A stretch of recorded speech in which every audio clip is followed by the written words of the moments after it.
Swaminathan, our chief scientist, will join us in the room. As usual, we are translating this in the 6 official UN languages with Portuguese. We exceptionally do not have translation into Hindi today. Sorry for that. We will be posting the Director General remark, and an audio file of this press conference will be sent to you on the web as soon as possible. Full transcript will be available later, but now, without further delay, I will hand over to Dr. Tedros to give you his opening remarks. DG, the floor is yours. Shukran, Fadila. Good morning, good afternoon, and good evening. Yesterday, I had the honor of addressing foreign ministers from G20 countries. The focus of the discussion was on how together we can reopen societies, economies, and borders. This is something WHO supports wholeheartedly. Lockdowns are a blunt instrument that have taken a heavy toll in many countries. With the right mix of target and tailored measures, further national lockdowns can be avoided. Several countries are using a data-driven approach to drive a targeted response. This is allowing them to open up carefully and safely, while remaining ready to respond rapidly to any new clusters or amplifying events. Once again, I want to reiterate the 4 priorities we urge countries to focus on: prevent amplifying events, empower people to protect themselves and others, focus on the public health basics, and protect the vulnerable, including older people and those with underlying conditions. COVID-19 has preyed on people with non-communicable diseases such as cancer, cardiovascular disease, diabetes, and respiratory disease. Globally, NCDs their risk factors are increasing vulnerability to COVID-19 infection and the likelihood of worse outcomes, including in younger people. The odds of developing severe COVID-19 have been found to be as much as 7 times higher in patients with obesity. Smokers have been found to be 1.5 times more likely to have severe complications from COVID-19. And a systematic review has shown that people with diabetes are between 2 to 4 times more likely to have severe symptoms or die from COVID-19. The pandemic has underscored the urgency of addressing non-communicable diseases and their risk factors. Next week is Global Week for Action on Non-Communicable Diseases, which aims to increase accountability by governments, policymakers, industries, academia, and civil society to reduce the NCD burden globally and increase health and equality. Today, I'm pleased to launch a set of publications that have been developed under the UN NCD Interagency Task Force that call for urgent action on NCDs during and beyond the pandemic. First, we call for the voices of people living with NCDs to be heard in all discussions about policies that directly affect them. Second, we call for global financing instruments to be extended to low-income countries that request support for non-communicable diseases. And third, we call for constructive dialogue or partnership with the private sector. Because people with NCDs are at high risk of severe COVID-19, finding effective therapeutics for these patients is a high priority. Earlier this week, WHO issued new guidance on the use of corticosteroids to treat patients with severe COVID-19. Evidence shows that corticosteroids can be life-saving for patients on oxygen and ventilators. However, corticosteroids do not help patients with mild or moderate disease and can be harmful. WHO therefore recommends the use of corticosteroids only in patients who are severely or critically ill. These guidelines combine the highest scientific standards with the urgency needed to respond to this pandemic. Providing guidance on therapeutics, diagnostics, and vaccines is one important part of WHO's work. Ensuring access to those products is another. In the coming months, we all hope to have good news about a vaccine for COVID-19. But if and when we have an effective vaccine, we must also use it effectively.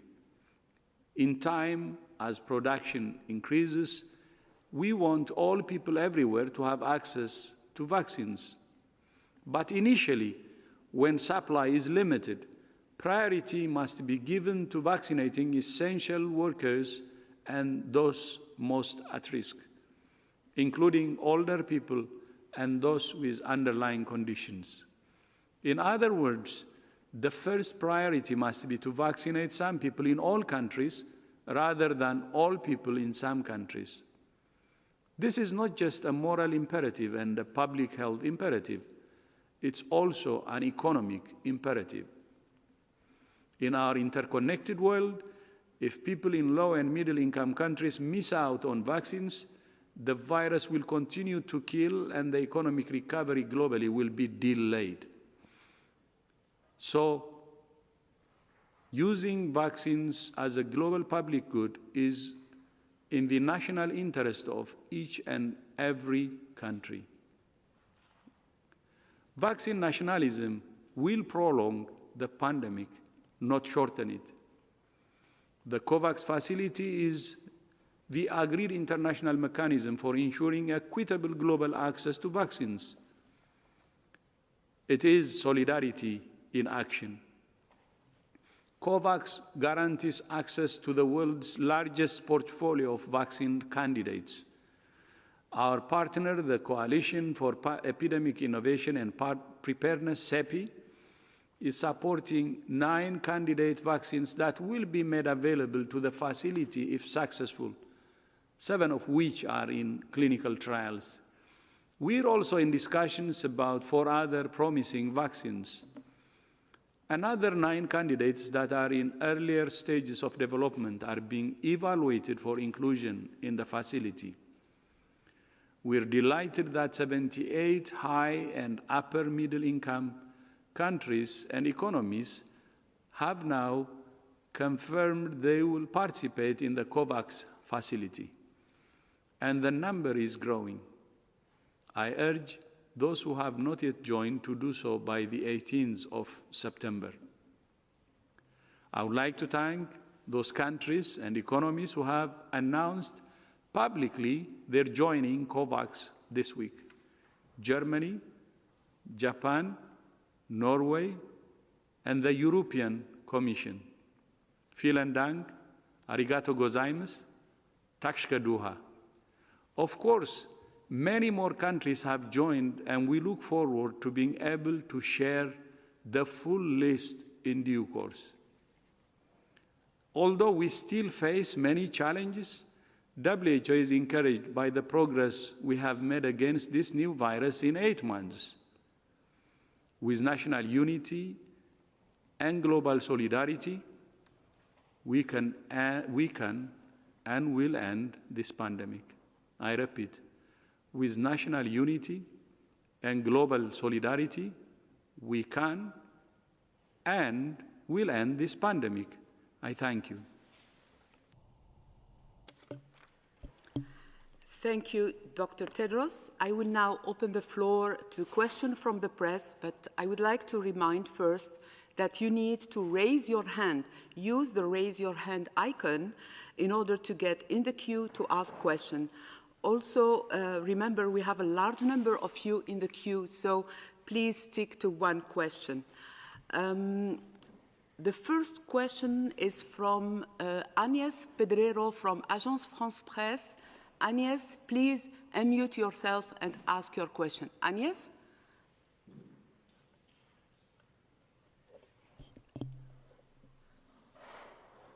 Agnès, can you hear me?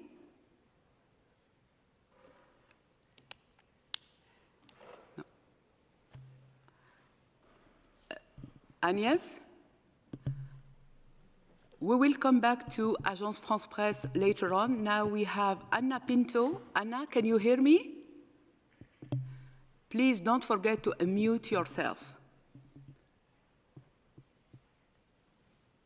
No one. Anna, can you hear me?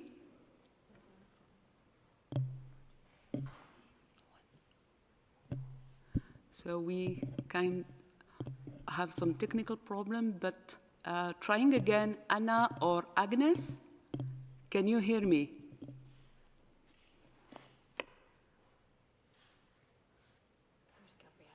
So if we cannot have Agnes or Anna, I will go to Gabriela Sotomayor, Mexican journalist. Gabriela, can you hear me?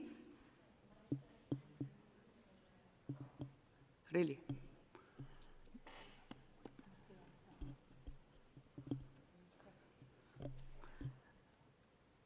So let's see how we can fix this problem. Sorry for that.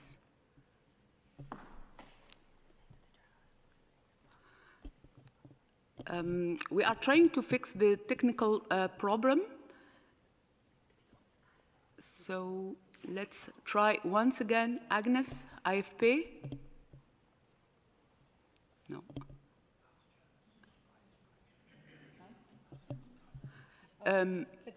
Yeah. Yeah. If you cannot hear me and speak, please type your questions. We will receive them.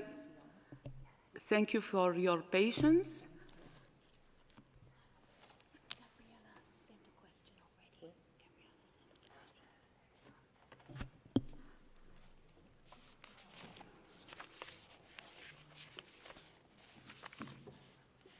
Okay. Yeah. So, hello. Gabriela, Anna, Agnes, can you hear me? If not, we received a question from Gabriela Sotomayor from Mexico, journalist from Proceso. I would like to know if you agree with the call made by Amnesty on accountability, and if you can say how the rights of health personnel can be protected. They are exhausted, the pandemic continues, it has not stopped. How to help them? Many work in terrible conditions, and they are fired if they complain. So who will take this question? Dr. Maria? Thank you. Yes, thank you very much for the question. Just checking if people can hear us. So thank you very much for this question, Gabriela. You know, healthcare workers are frontline workers and need to be cared for and respected and protected for the incredible work that they do on the front lines, saving people's lives from COVID-19 and from many other infections. So all healthcare worker infections are important. Even one healthcare worker infection is too many. So we have some information on healthcare worker infections by country, and it varies quite, it's variable, highly variable by country. And from the data that we have that's received through our clinical platform, through our case report forms that come in, by country, it's anywhere between 8 and 27% of the reported cases. From data from our regional offices, this week, our regional director of PAHO noted more than 570,000 health worker infections in North and South America. And in the US and Mexico, healthcare workers account for about 14% of infections.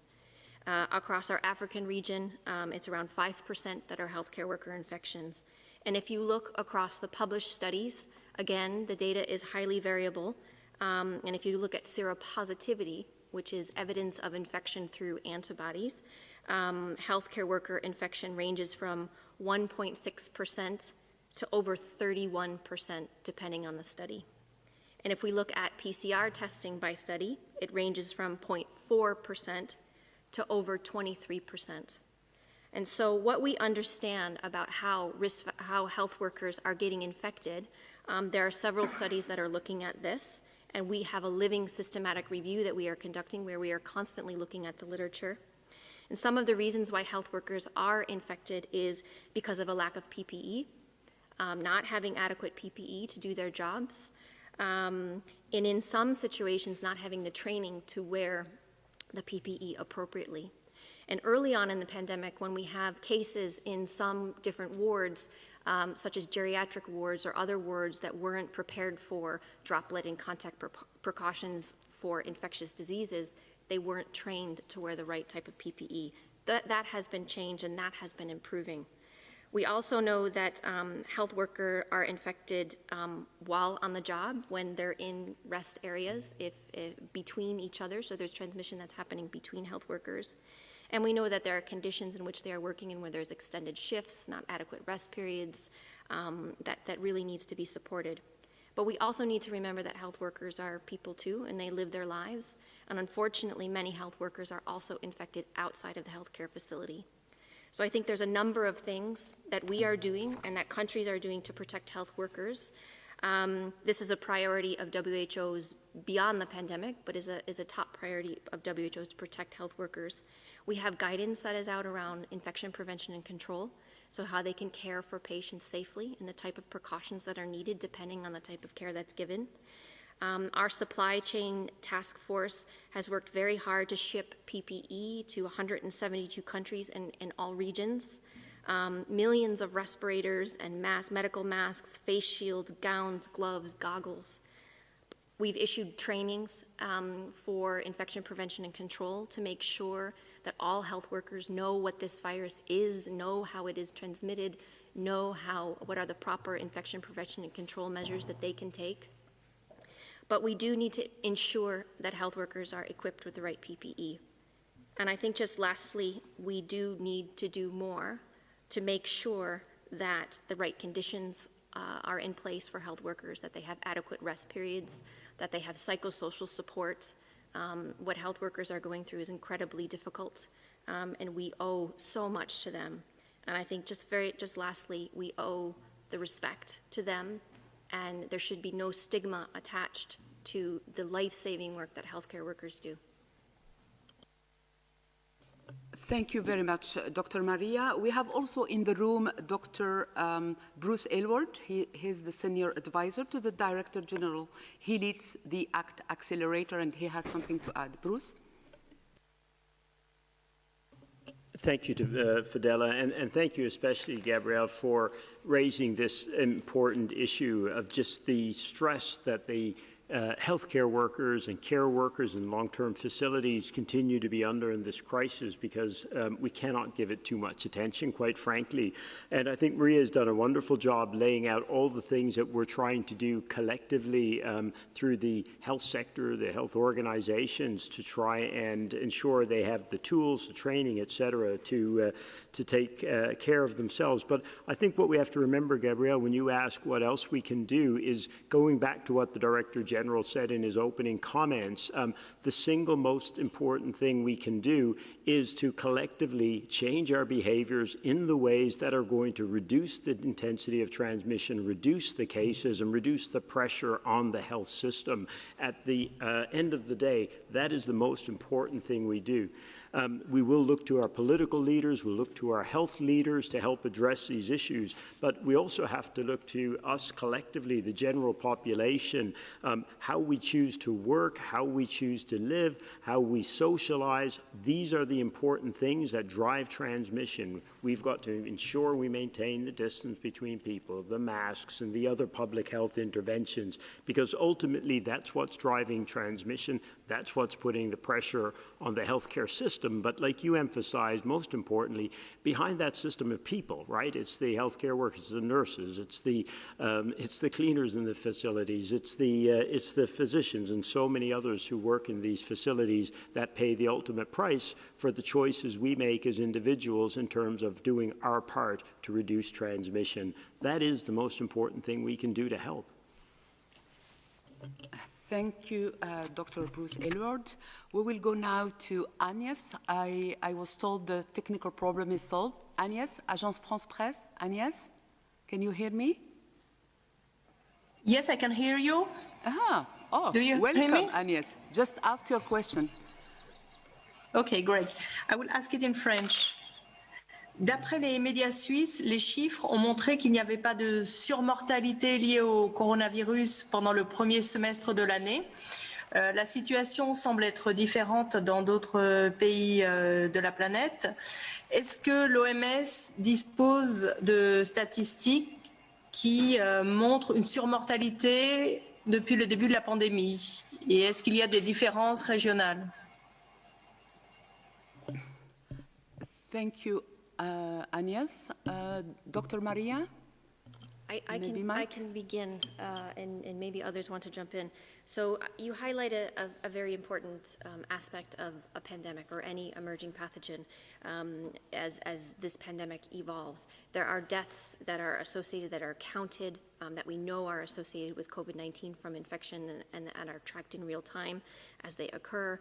There are ones that we will be identified as we retrospectively look at, we go back in time and we look at deaths. And there are systems that are in place in several regions and several countries that are looking at excess mortality. The one that I'm most familiar with, and there are others, is the one that's in Europe. That's the Euromomo project, which is looking at excess mortality over time. And as you point out, there are some variations in excess mortality by country. I think it's too early to make conclusions about this because this is something that is ongoing. But I think it is important to recognize that deaths from COVID are likely to be undercounted at the present time. But countries are working very hard to better understand this.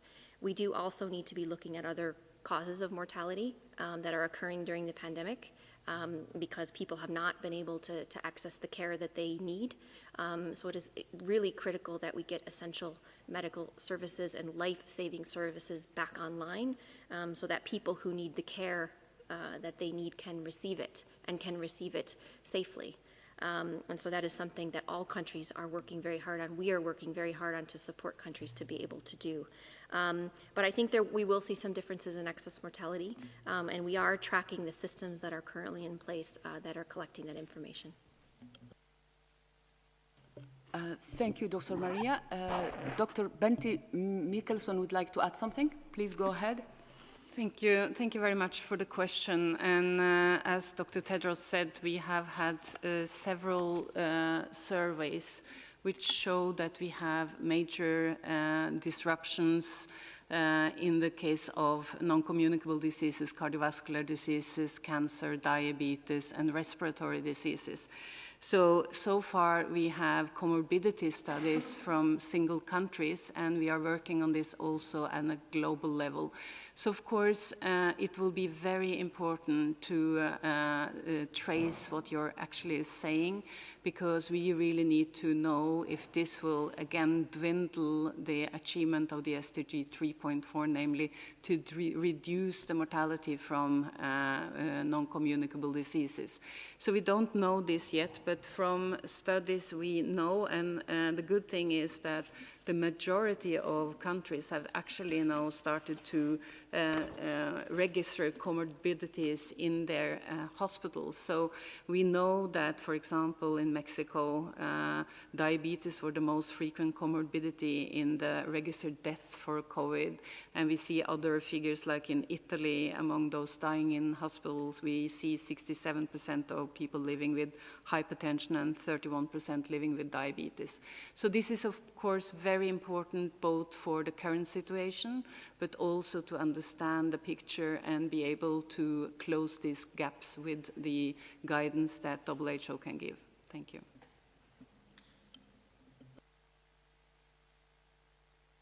Dr. Bruce? No, Agnes, you raised a really important point about this excess mortality data. And as Maria laid out, many countries do track excess mortality, not all countries, so we don't have data from all over the world. And as Maria said, it's actually tracked differently in some countries, so we don't have exactly comparable data. But what we do know very, very clearly is that there has been more mortality during this period than the numbers from COVID-19 alone tell us. And that's extremely important. Some of that excess mortality is probably COVID disease that was not recognized or reported, but then it's also telling us that this incredible impact on the health system that Gabrielle asked about earlier is having a real cost in terms of human lives. And this all emphasizes the importance of the measures that the Director General has just emphasized day after day after day, because there's a real cost in human lives that go beyond the numbers that we're seeing in the COVID numbers alone. Thank you all for these answers. We will go now to India to ask Aziz Ahmed from Hello Mumbai. Aziz, can you hear me? Please unmute yourself and ask your question. Aziz?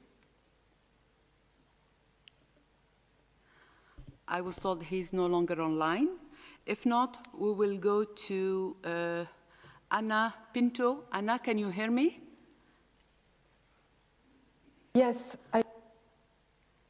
Hi, Anna. Just ask your question. Thank you. Okay.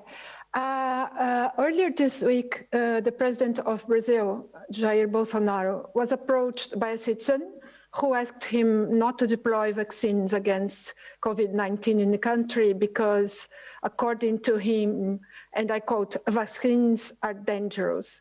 And Bolsonaro replied to him that the government will not force anyone to get vaccinated. My question is, I'd like to know what is the WHO message for people who believe that vaccines are dangerous, and what can be done to counterbalance anti-vaxxers movements and disinformation? Thank you. Thank you, Anna. I believe this question is for Dr. Soumya Swaminathan, our chief scientist. Soumya, you have the floor. Thank you, Fadela, and thank you for that very important question. I think this is really a topic that everyone around the world is discussing today. I think the first thing to remind ourselves is that vaccines are life-saving interventions. And if you think about diseases like smallpox, like polio, like measles, that used to kill hundreds of thousands and maim millions of people around the world, it's thanks to vaccines that we don't see those diseases today. So we've forgotten what smallpox is like. We've forgotten what polio is like. We've forgotten how measles kills, used to kill millions of children, still does kill hundreds of thousands of children, unfortunately, around the world, despite the fact we do have a very safe and effective vaccine for measles. So we have to put in perspective, vaccines and what they've done for humanity when we start thinking about COVID vaccines. We're at an early stage of development.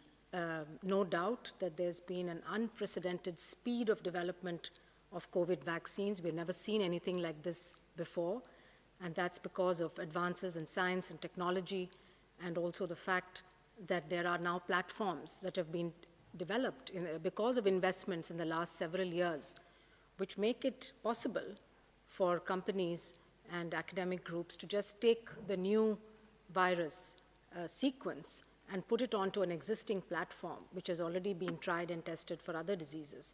And this is part of the reason why we had a phase 1 trial of one particular vaccine 66 days after the first genetic sequence of this new coronavirus was made public. Now, having said that, vaccines still need to go through phases of testing. They need to go through lab testing, followed by animal studies, followed by human trials, starting with very small numbers of people to test safety, moving on to what we call immunogenicity studies, where we look for the development of protective antibodies and other immune responses, which we think are signals. But eventually you need phase 3 trials, which actually look at reduction of disease in the group that's vaccinated compared to the group that's not given the vaccine or is given a placebo. And this happens in tens of thousands of people who are also followed for safety signals. So no vaccine is going to be mass deployed before the regulators are confident and the governments are confident and that WHO is confident that these vaccines have met the minimum standards of efficacy and safety. We have a very elaborate and thorough process where we look at all the criteria, the qualities of a vaccine, and whether they have been met before we will make any kind of recommendations, either on emergency use authorization or on a general licensing or authorization for use through pre-qualification programs. We have an independent group of experts, the SAGE, the Scientific Advisory Group of Experts on Immunization, that makes recommendations. Again, it's a globally recognized independent group of experts that will look at the properties of an individual vaccine and the data from the trials before they'll make a policy recommendation. So I think we should reassure the public that vaccines that are recommended for use by WHO and by the national regulatory authorities would have passed the minimum standards needed. We've also heard very encouraging statements from a number of the vaccine developers and the heads of those manufacturing companies that they will abide by the standard guidelines and rules for development of vaccines. So there needs to be, I think the questions that people are posing means that there is a need for more information sharing. There's a need for more transparency, for more education of the public on vaccines in general, and then on COVID vaccines in particular. Thanks. Can I add? Yeah, Dr. Tedros, please. Thank you. Thank you, Fadila. I think Soumya had said it all. Just want to stress a bit. I would like to assure the public that WHO will not endorse a vaccine that's not effective and safe. So that's one. And second, as she had said, vaccines have helped in eradicating smallpox. Then almost on the verge of eradicating polio. But I would like to remind the world how we used vaccines to defeat Ebola in northern Kivu, eastern DRC, where the Ebola outbreak situation was very much complicated due to security.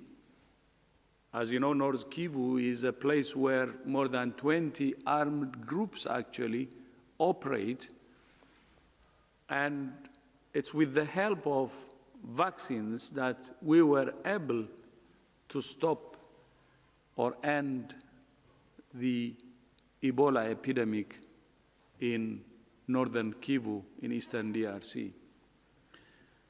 So for people to understand the power of vaccines, it's better to see it's the track record of many of the vaccines we used in the past several decades and even in the recent past, as I said, in eastern DRC. So going forward, vaccines on COVID-19, we have a good number of promising ones. They will only be used when they're found to be effective and safe. That's what I would like to assure the world. And as Soumya said, this will be done by WHO and local authorities. As to the anti-vax movement, they can build narratives to fight against vaccines, but the track record of vaccines tells its own story. And people should not be confused by a movement, anti-vax movement, but they can have a look for themselves on how the world actually used vaccines to reduce under 5 mortality, to save children, and to have successful eradication of diseases like smallpox. So just please go to the track record of vaccines and have a look for yourselves, especially parents. Have a look for yourselves and see how vaccines actually change the world. And that's why we have this famous saying, vaccines actually affect adults. Our children will be healthy adults when we use vaccines. And for COVID, we are hopeful that we will have one so that the world can get back to normal. Thank you. Thank you, Dr. Tedros. We will move now to Simon Ateba from Today News Africa. Simon, can you hear me?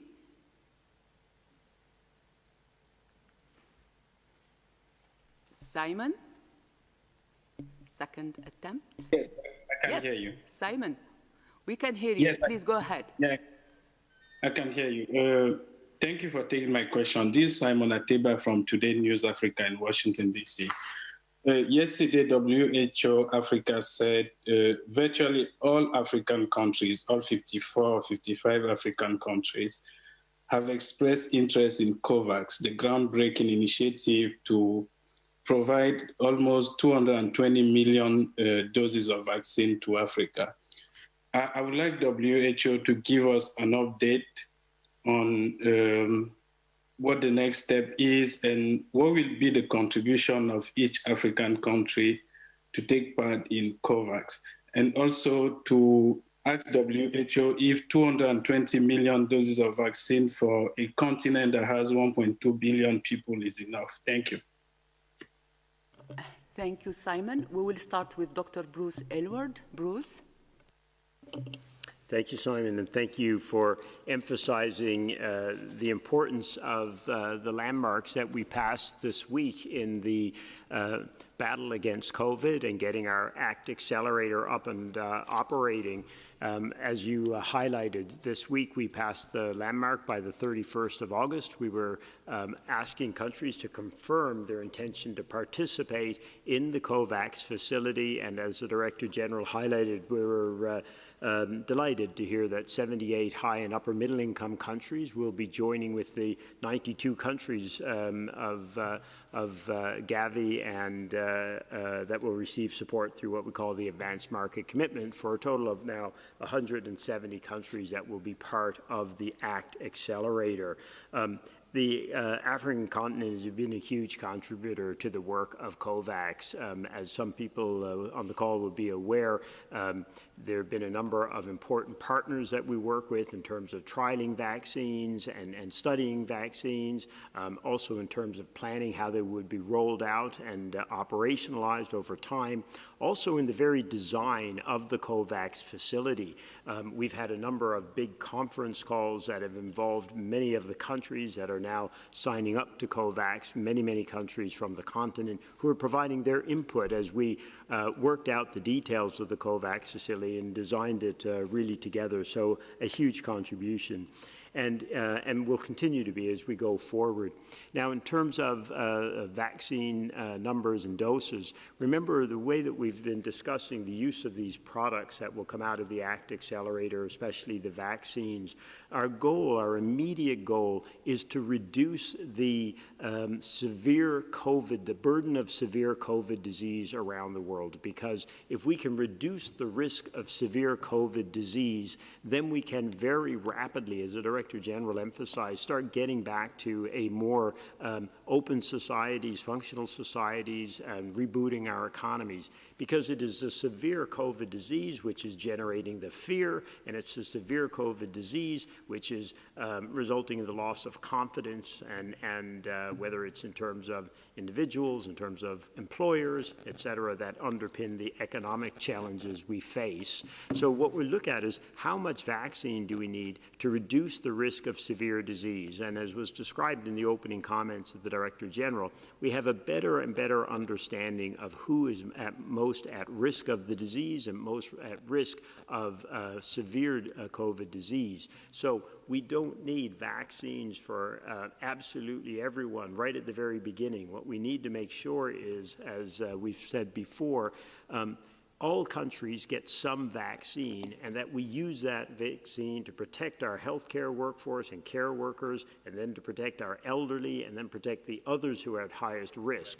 And that can be done initially with relatively small quantities of vaccine as they come out and then grow over time. So the important thing is not what is the exact number, but how much vaccine do we need at the beginning to be able to reduce the risk of severe disease, because that's the key to removing the fear, rebuilding the confidence, and getting our societies and economies working again.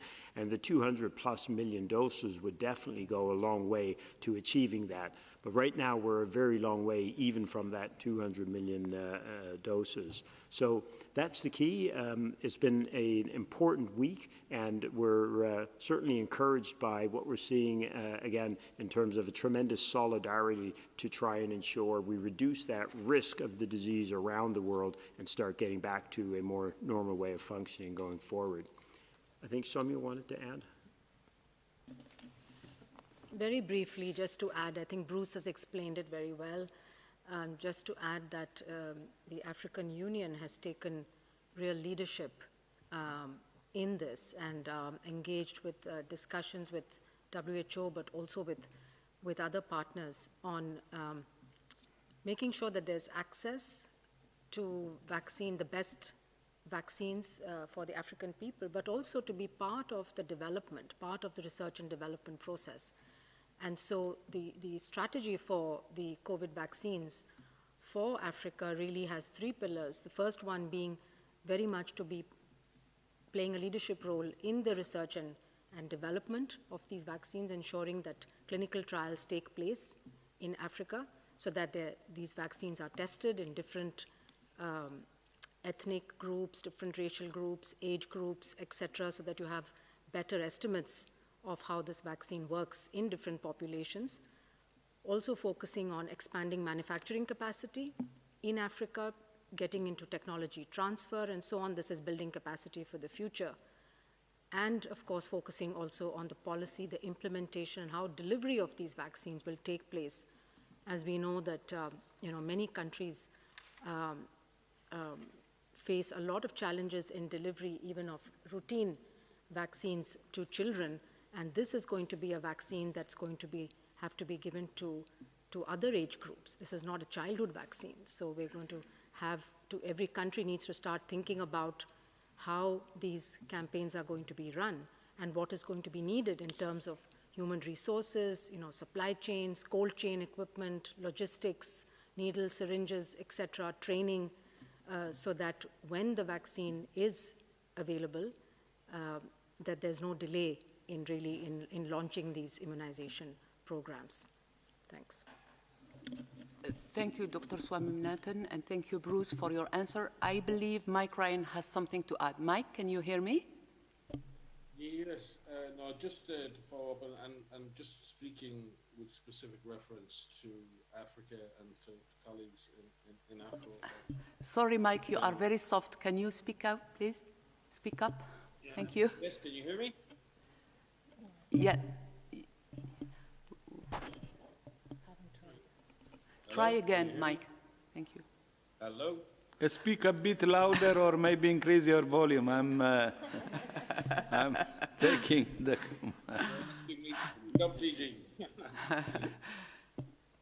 I can't speak any louder, otherwise I'm shouting. So can you hear me now? You are great. Go ahead.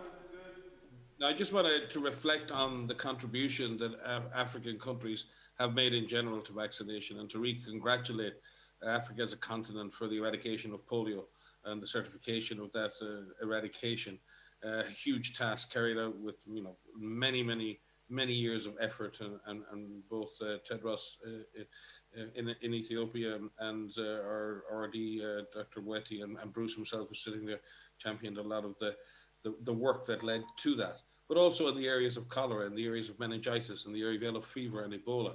African countries have championed a lot of the techniques we use now for mass vaccination, for community engagement, and for really going after infectious diseases, particularly these epidemic diseases. So Africa has a lot to also share with the world. It's not just a beneficiary in this process. Africa has learned the techniques of introducing new vaccines, quickly against epidemic diseases, and in innovating in terms of implementation, in terms of logistics. And again, Dr. Tedros spoke to the situation of Ebola. It was African health workers, African scientists who worked to bring the Ebola vaccine into the field, a vaccine that had to be transported at minus 80 degrees into the deep field and given with very stringent oversight and data gathering and safety measures. Again, a huge triumph for African public health. So in this, I believe African countries, and particularly African scientists and African doctors and nurses, have a lot to tell the world about how we can introduce a vaccine against COVID in an effective way and at scale. Thank you. Thank you, Dr. Ryan. There is no other intervention in the room. I would like to give the floor now to Peter Schilling from the European News Agency. Peter, can you hear me? Indeed, thank you. Can you hear me? Yeah, very well. Go ahead, please. Okay. With all the schools opening up in most of the European countries now, there's a very big debate what to do and how to handle children. I want to refer to a publication that was made by the Massachusetts General Hospital and the Child Hospital that provided critical data showing an alarming twist with children, that they likely play a much bigger role in spreading the coronavirus than we actually thought so far. So also that they were having a very high viral load. So the question is, to what extent should we then go through lockdowns when a class is identified with having a COVID-19 infection? Should we actually lock down, or should we contain the children in class for the period? Otherwise, they go back home and be spreading it more than we thought. Thank you. Thank you, Peter. Dr. Maria? Yes, thank you, Peter, for this really important question. So you highlight a study that has been recently published, and in fact, there are a number of studies now that are looking at three major important aspects of COVID-19 in children. One is the severity of disease, the disease that is experienced by children and adolescents. And luckily, most children have mild disease. Many children have asymptomatic infection. It's not universal. We do have reports of children having severe disease, and some children have died. The second thing we look at is the extent of infection among children. We've known from the beginning, and we have said repeatedly, that children can be infected with the SARS-CoV-2 virus, and of course they can. All people are susceptible to this virus. What we didn't understand and what we are starting to learn is the extent of infection among children. This is captured mainly through these seroepidemiology studies. And there are several studies now that have been published that look at the age differences in seroprevalence. What is important when we look at infection rates is we need to break the children down by age group, because there seems to be different rates of infection as measured by these antibodies in the youngest children with lower levels of rates of infection or seroprevalence compared to adolescents. So they can be infected. The third thing that we look at is transmission. And are children capable of transmitting the virus? And again, from the beginning, we knew that children could be capable of transmitting the virus. We learned this very early on from household transmission studies that were conducted in the early days in China. And what we were really concerned about in the beginning was, were children infecting adults? Were adults infecting children? And we knew and we know that transmission can happen both ways, although in the beginning appeared it's more often happening, transmitting from adults to children. What we're learning about now is that, again, it's very sensible to look, and it's important to look at age differences in children, because there are different contact patterns among children. So in terms of transmission, the youngest children tend to transmit less. And if you just look at the type of contact patterns that they have and their ability to transmit. But adolescents do transmit, and they can transmit the virus, and they seem to transmit at similar rates to adults. So it's important when you consider what to do with children, and that was your question. You treat all people. We look at different age groupings. When we think about schools and we think about opening up schools, you've heard us say many, many times that it is important that we don't look at schools in isolation. Schools are part of communities, and if the virus is transmitting in communities, it can transmit in that school. But there is some importance to making conditions when schools are open for the youngest children compared to adolescents. We've outlined a series of considerations and guidance around how schools could open up safely. Everybody recognizes the incredible importance of schools, not only for education, but for security, for in some situations for food and for their social and their mental well-being. And so it's very important to consider the type of school, the age group that's there, and the grades, their ability to comply and adhere to public health measures like physical distancing, the wearing of masks where appropriate, hand hygiene, all of the different factors that are part of opening up society safely. And opening up schools is included in opening up society safely. So we're learning a lot. But I do think it's important. We don't know everything as it relates to children, but there are a lot of good studies that are out there. And I think we all recognize the importance of keeping children safe. But it starts with the community. Bringing transmission in control in the communities is critical.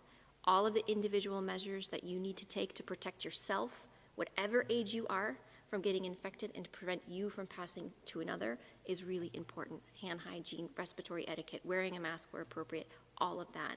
In addition to active case finding, isolation of cases, contact tracing, all of this needs to be as part of our new normal as we go forward.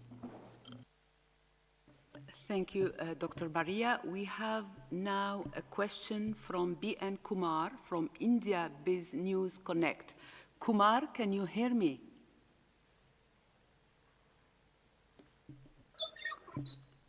Kumar? Yeah. Can you hear me? Yes, very well. Go ahead, please. Yeah. See, my question comes from the experience in India. For a long time, many leaders, politicians have been claiming that, by the year end or middle of next year, we'll have a vaccine, safe vaccine, etc. And on the other hand, we have a group of doctors cautioning that, not to make false promises, not to create false aspirations among the people about the vaccine. My question is, how realistic is to assume that the vaccine will be available soon, 6 months, 8 months? What kind of period that we can look at? Because it's creating a lot of confusion in the minds of the people. Thank you, Kumar. I think this is a question for Dr. Swaminathan. Sumya, please.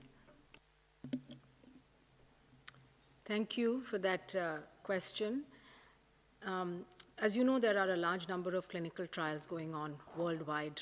We have more than 30 candidates now in clinical trials. About 9 of them are in phase 3 clinical trials. There are at least 3 clinical trials going on in India, phase 1 and 2 trials. So it's a very optimistic scenario because there's a huge field of candidates.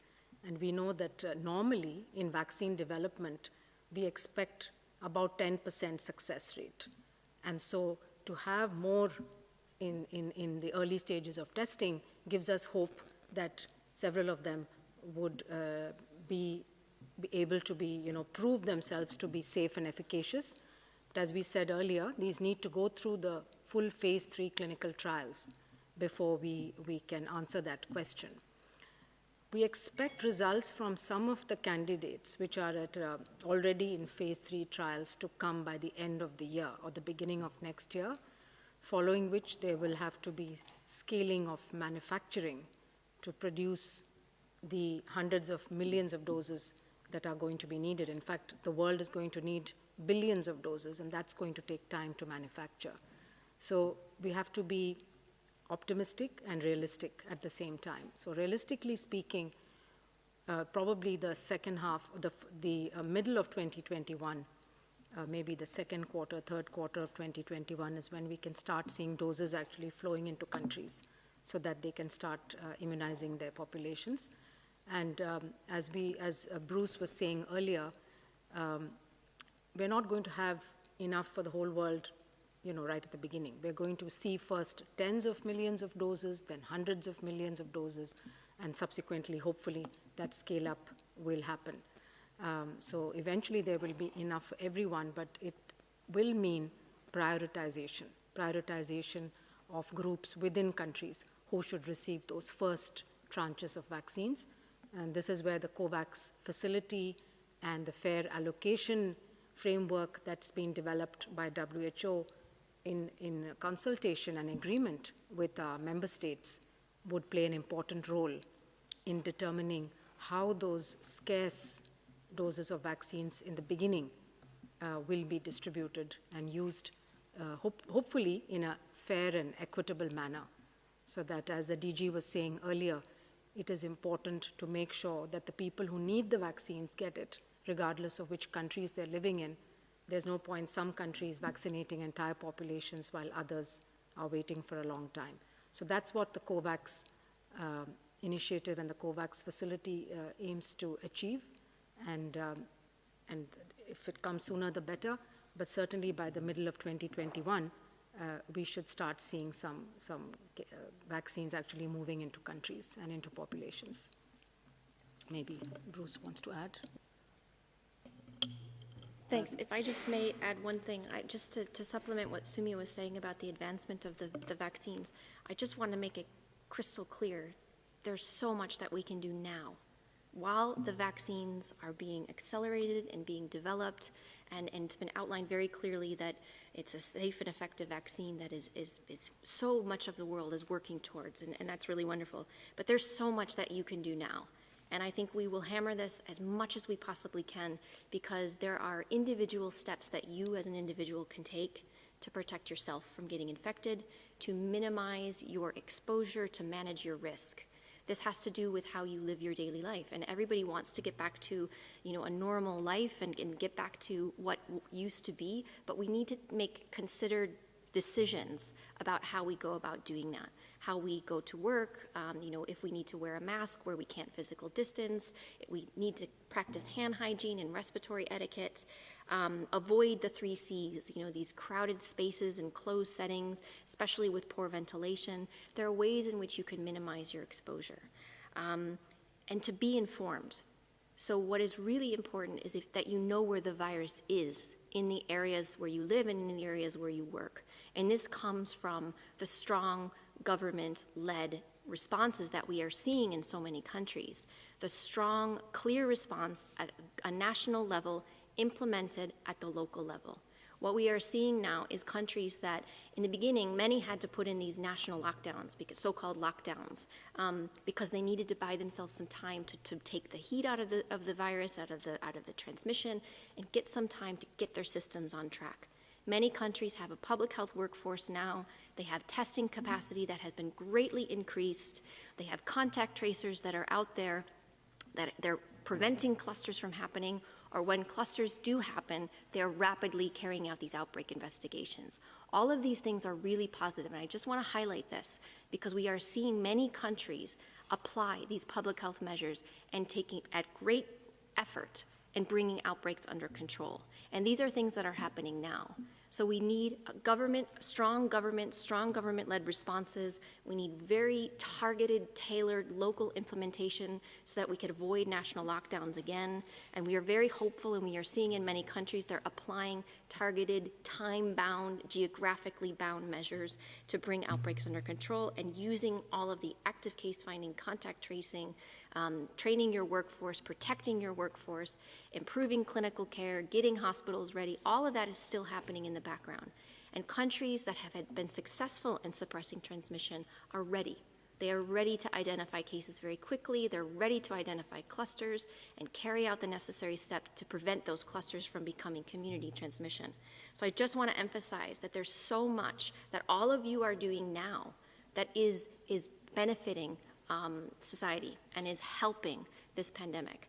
So please, be hopeful and be empowered that there's a lot that you can do.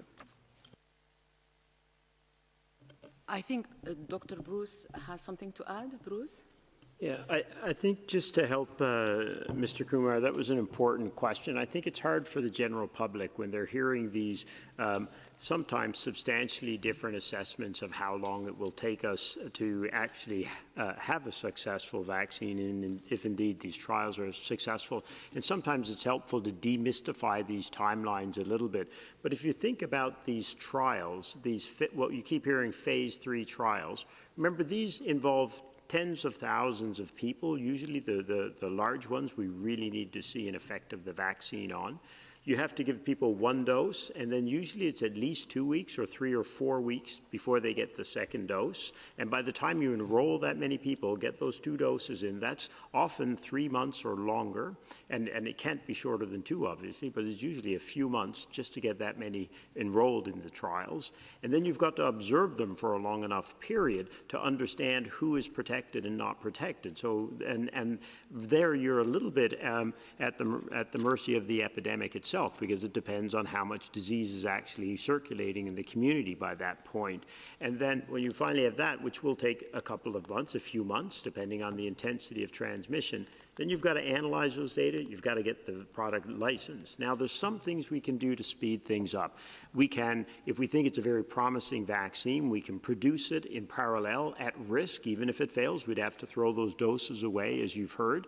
But there are other things you simply can't speed up. And this goes back to the important question asked earlier, if I remember it was by Anna, I believe, about the vaccine confidence. We can accelerate many parts of the process, and we'll work very, very hard to do that. Scientists, manufacturers, everyone is doing their best.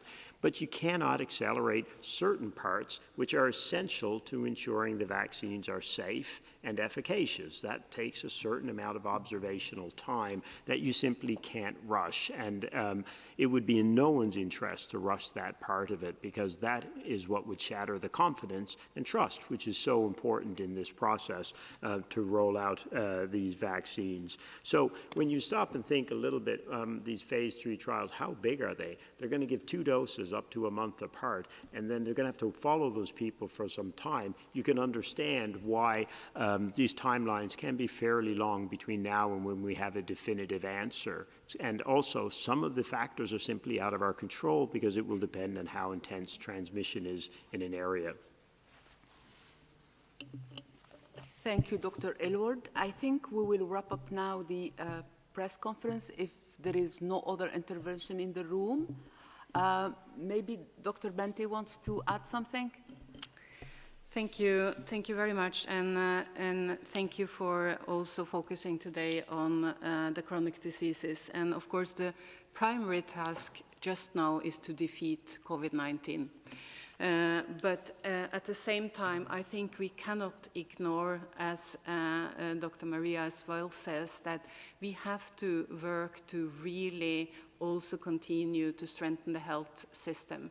We have seen today, during this pandemic, almost like an X-ray, that people living with cancer and diabetes, cardiovascular diseases, first of all, they get more severely ill and they die from COVID. And the second is that because we, of course, need to try hard to defeat the COVID-19, these are the patients also suffering. I mean, when we have reduction in and heart attacks dropping in many countries in the admission to hospitals, this is a clear call to action. And that's also why we have today 4 papers published this week. One is about the disruption to treatment, and we can see that cancer diagnoses really are suffering. But also the Lancet article focusing on the universal health coverage tells us that we will not be able to reach this without also including non-communicable diseases. And the publication today from the Lancet Imperial College, WHO and NCD Alliance show us that we need to work much harder. So I think, if I may add, I think really to learn from this pandemic and build back better, and we cannot continue the same way because a new pandemic will again really also be a threat to the people with chronic diseases. Thank you. Thank you, Dr. Mikkelsen. I think we will wrap up this press conference. Final words, Dr. Tedros. Thank you. Thank you. Thank you, Fadila. Thank you for moderating today. And I would like actually to use this opportunity to thank Margareta for moderating the past few months. And today is Friday, so I wish you a nice weekend. And in this room, I have many colleagues here with me. And I just would like to introduce actually the countries they come from. Maybe I will start from the moderator. Is from Algeria. And then I have Australia, Canada, Poland, Serbia, India, the United States, Norway, the United Kingdom, Lebanon, Afghanistan and Netherlands, Ireland, France, and of course myself from Ethiopia. So that's the diversity we have in WHO. And I'm really proud to be WHO. And it's the whole world which is serving you. And thank you all for joining us. And please accept our happy weekend from all my colleagues, representing almost the whole world, as I have just read where they come from. We are the world. And national unity and our solidarity is the antidote to this pandemic. Thank you so much again. Have a nice weekend. Bye-bye. And see you on Monday. Thank you all. Bye.